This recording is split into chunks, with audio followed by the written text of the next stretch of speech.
the Victor's Tattoo in Pasig. Guys, nandito kami ngayon sa Bridgetown, Pasig City. Pakita namin sa inyo ngayon yung napakalaking statue dito. Kita nyo yan guys, talagang nakapangilabot sa katinding balahibo. Kita mo naman yung napakalaking rebulto ng tao. Yan o, mas mataas pa sa mga building. Grabe. So ngayon naman guys, papasok tayo dito sa Opus Mall, bagong mall dito. I think yung may-ari din ito ay Robinsons din, kasi yung mga guard dito ay naka-uniforme ng Robinsons, naka-logo ng Robinsons sila. So ito yung loob ng mall guys, talagang napaka-luxury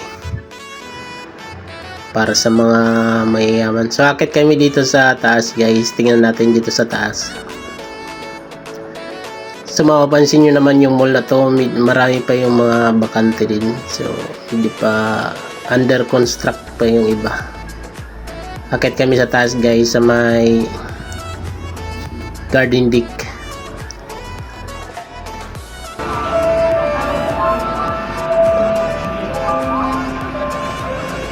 Hi guys, dito kami ngayon sa may garden deck ng Opus Mall.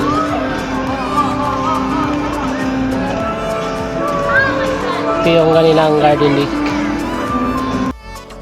So ito nga guys yung pinaka garden deck nila. Napakaganda, napakaliwalas. Talagang marirelax ka pag dito ka tumatambay.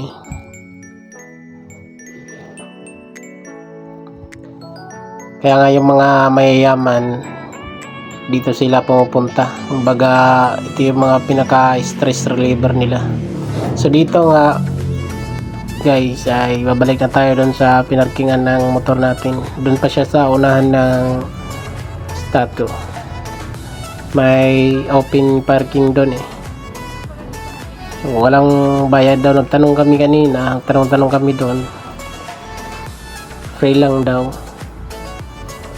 Wala mang nagbabantay doon. Siguro ngayon lang yun walang nagbabantay kasi under construct pa siya eh. Nagawa pa ng yung doon, yung pinaka parking lot pa doon. Yung malawak doon siguro, parking lot siguro, gagawin parking lot siguro yun. Kaya sa ngayon wala pang bayad. Siguro sunod may bayad niyan. So pa sa mga balak pa lang pumunta dito sa lugar na ito, kahit pag naka 2 wheels kayo, makakaparada kayo dito lang. Libre lang. So yung maparadahan nyo pala dito pala sa unahan nito. Diretso lang kayo dito sa area nito. Makikita kayo dun sa may dulo, may open parking doon. Yung mga may nagpaparada ng mga sasakyan, doon kayo mag-park. Yung paradahan nyo. Huwag kayo dito sa bandang kanan na malaki. Kasi parang walang magpaparada ng baka bawal doon.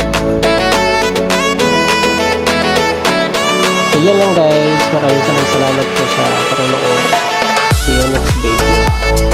Please like and follow.